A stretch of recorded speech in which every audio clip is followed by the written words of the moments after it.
Thought I'd film in the blinding sun today. Hello everybody, welcome back to another update from your hairy godmother. I hope you're doing amazing. Today's video is either going to disgust you or make you sit there unable to stop watching because it's so satisfying. Brought my husband with me to my latest 4-hour electrolysis session, and the up-close footage is incredible. There's a couple Q&As with my electrologist. She will also go into the details of the cycles of hair growth.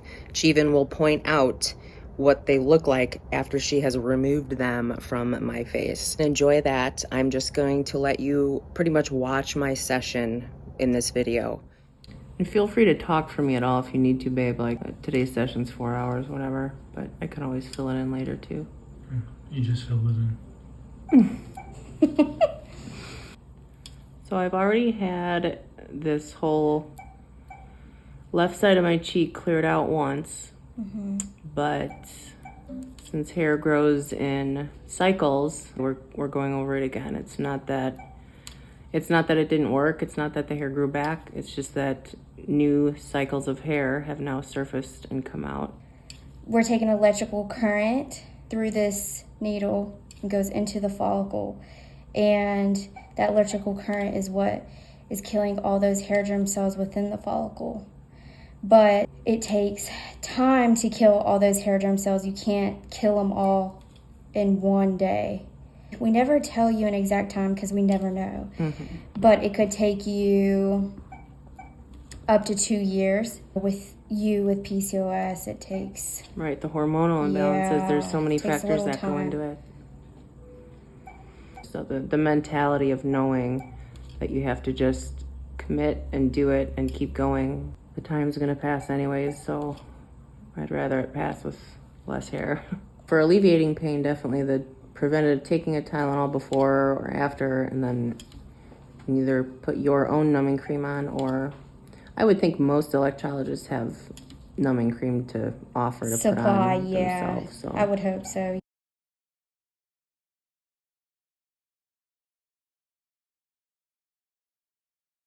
And then, like you said, stay hydrated. It's incredible how well your hair follicles come out when you're hydrated.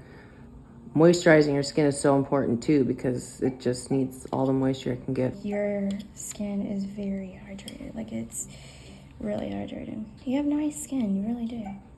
Thank you. She has a morning regimen and a nightly regimen that she's very good at. Yeah. She's done it to me sometimes too. She's like, you want a facial tonight? I'm like, yeah. Another topic I get asked a lot is just the straight up question of how much does that cost you? And I never give the exact answer because it's going to cost somebody else something different than what it cost me. Like they always say, you pay for what you get. So It's like, I mean, if you go a cheaper route and you're going with someone that's not knowing what they're doing really, they could easily burn you or scar you, and that's the last thing you want, especially on your face, to have scarring. So it's worth really researching and finding the best technician for you. As I'm taking these hair follicles out, like you can see you can see black bulbs. That's the anagen stage, which is the active stage. That's when you clear the most hair germ cells. Yeah. Next time you pull one, do a little close up. Kind of show it. See if we can see if it. Okay. Let me see. Put it like right on your wrist. Like there? Yeah. Oh yeah. But you can see there's the focus. Yeah, there it is. Okay. Don't mind my husband grasping you in efforts of the cinematography. But that's what you want to see, is every time it's that black rouge, you know you got it good. Just a regular black bulb, and then that's the active, that's anagen stage. This is catagen, the club that's transitioning into an older hair. And you can kind of tell, oops, I turned it. Yeah. So the 3 stages are? Anagen is the active stage, catagen is the transitioning stage, and telogen is the resting stage. Okay.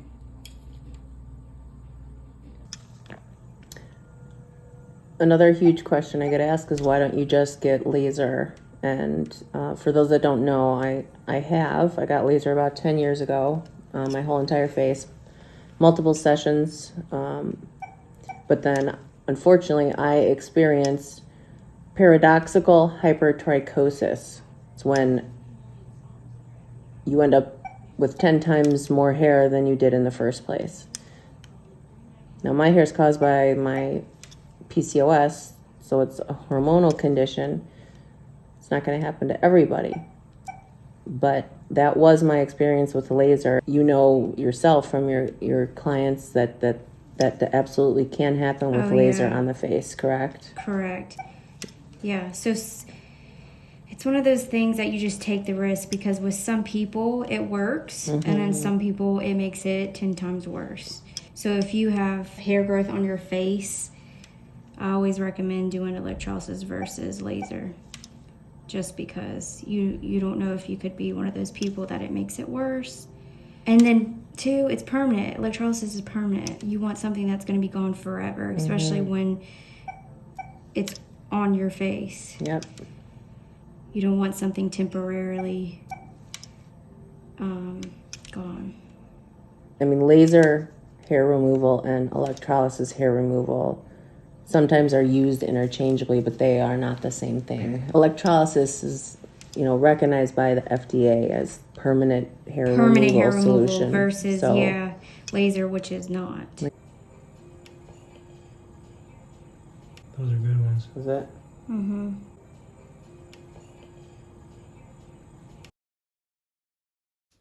Very, very, very important freeze frame. See how the hair is being pulled taut because it's resisting the tug. That's because it's still attached to your face and still attached to the nerves, and it is not dead yet. If this happens, your electrologist should stop immediately and zap it again until it releases completely effortlessly. And for you, you should not feel a thing when it gets pulled out. It should slide out like nothing. You will, of course, feel whatever level of pain you feel with the zap. That is normal. But if you are feeling pain when they also pull the hair out, please speak up for yourself. Do not be afraid to say, it doesn't feel right, and the hair will grow back. That's the biggest thing. You may as well go home and tweeze, and the hair is just going to grow back if you do that anyway. So know the difference between a dead follicle and a follicle that is still alive, especially if your electrologist doesn't.